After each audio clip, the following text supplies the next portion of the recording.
வணக்கம். நாளைக்கு இந்த நேரத்துல அடுத்த 5 வருடத்துக்கு தமிழ்நாட்டை ஆளப்போவது யார் என்பது தெரிஞ்சு போகும். ஆமா, அரியணையில் அமரப்போகும் அந்த நபர் யார்?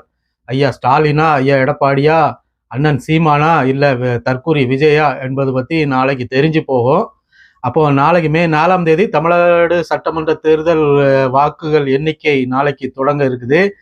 நாளைக்கு சம்பவம் இருக்குது. அப்போ இதற்கு முன்னாடி நிறைய கருத்து கணிப்புகள், அதாவது தேர்தலுக்கு பிந்தைய கருத்து கணிப்புகள் அப்படின்ட்டு நிறைய ஏஜென்சி நிறுவனங்கள் சொல்லியிருந்தாங்க. நம்மளும் அதை பத்தி போன வீடியோ போட்டிருந்தோம்.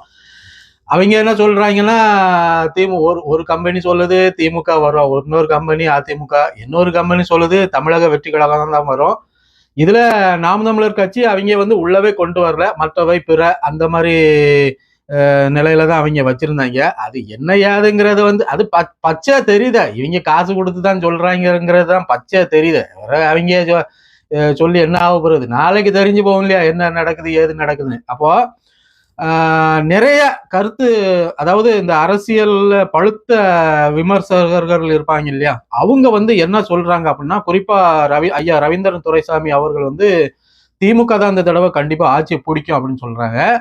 அது போக நாம் தமிழர் கட்சி 17 முதல் 20% வாக்குகள் பெறுவதற்கு வாய்ப்புகள் நிறைய இருக்குது அப்படின்னு சொல்லியிருக்கிறாங்க. அதிமுக அவர் அதை பத்தி சரியா கருத்து சொல்ல அவருக்கு விருப்பம் இல்லை. தமிழக வெற்றி கழகமும் அவர் டஃப் கொடுக்கும் அந்த மாதிரி தான் அவர் ஒரு மறைமுகமா ஒரு குழப்படியான பதில தான் அவர் சொல்லிட்டு வர்றாரு. நமக்கு தெரிஞ்சு அண்ணன் சீமான் காரைக்குடியில 100% ஜெயிப்பாரு. அது நமக்கு உறுதியா தெரியுது. அது வேற கதை. அப்போ அந்த கருத்து கணிப்புகள் நிறைய பிரச்சனைகளை உண்டு பண்ணாலும் கருத்து கணிப்புகளை நம்ம பார்க்க வேண்டாம். நாளைக்கு சம்பவம் என்ன நடக்குது, இது மட்டும் உறுதியா நடக்கும். என்ன அப்படின்னா, தமிழக வெற்றி கழகம் ஒருவேளை தோத்துது அப்படின்னா, தோக்கதான் போகுது, ஒருவேளை என்ன தமிழக வெற்றி கழகம் நாளைக்கு தோக்கும். அப்போ இந்த சூழ்நிலையில சட்டம் ஒழுங்கு சீர்கட வாய்ப்புகள் நிறைய இருக்குது. ஏன்னா தற்கூறியல் ஜாம்பிஸ்களாவே ஏற்கனவே மாறிதான் இருக்கிறாங்க.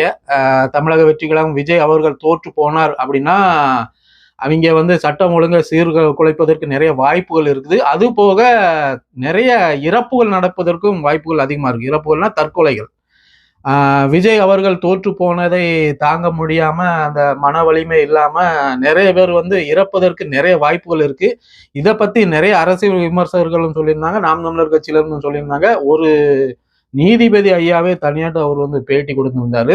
அதாவது என்ன சொல்லியிருந்தாரு அப்படின்னா, அரசியல் தலைவர்கள் அவங்களுடைய தொண்டர்களையும் அந்த அவங்களை பின்பற்றுபவர்களை நீங்க அவங்களுக்கு சொல்லணும். அந்த மாதிரி வெற்றி தோல்வி என்பது சகஜம். இதை இதனால நீங்க அதை எது இருந்தாலும் ஏற்றுக்கொள்ளணும், வேற மாதிரி முடிவுக்கு போகக்கூடாது அப்படிங்கிறத பத்தி நீங்க உங்க தொண்டர்களுக்கு சொல்லணும் அப்படின்னு அவர் மறைமுகமா விஜய் பத்தி தான் சொல்லியிருந்தாரு. அது நமக்கு நல்லா தெரியுது. ஏன்னா அவங்க தான் இந்த மாதிரி சேட்டைகளை செய்வாங்க.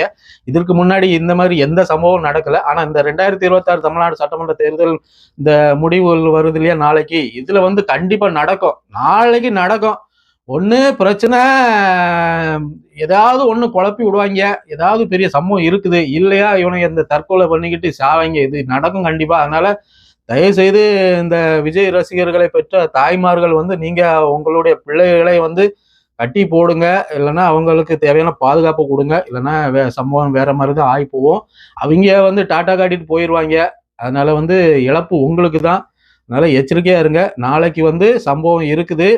ஒரு சில பேர் சொல்றாங்க தொங்கு சட்டசபை அமையும் சொல்றாங்க. ஒரு சில பேர் சொல்றாங்க மறுதேர்தலை நடப்பதற்கு வாய்ப்புகள் இருக்குது அப்படின்னு சொல்றாங்க. ஏன்னா நிறைய குழப்படிகள் நடந்திருக்குது. நிறைய இடங்கள்ல கேமரா 10 நிமிஷம் 20 நிமிஷம் ஆஃப்ல இருந்திருக்கு. அதுக்கு இடையில என்ன நடந்துன்னு தெரியல அப்படிங்கிறாங்க. ஒரு சில இடத்துல பெட்டிய திறந்துட்டாங்கிறாங்க. என்னெல்லாமோ சொல்றாங்க, என்னெல்லாமோ வருது. பயங்கர குழப்பத்துலதான் இருக்குது. இந்த குழப்பத்துக்கெல்லாம் முடிவு நாளைக்கு தெரிஞ்சு போகும். நாளைக்கு மதியம் 3 மணிக்குள்ள என்ன ஏதுங்கிறது தெரிஞ்சு போகும். அதனால எல்லாவற்றிற்கும் முடிவு நாளைக்கு தெரிஞ்சு போகும். நாளைக்கு மாலை 3 மணிக்குள்ள தெரிஞ்சு போகும். இணைந்திருங்கள். மீண்டும் ஒரு காணொலியில் சந்திக்கலாம். நன்றி, வணக்கம்.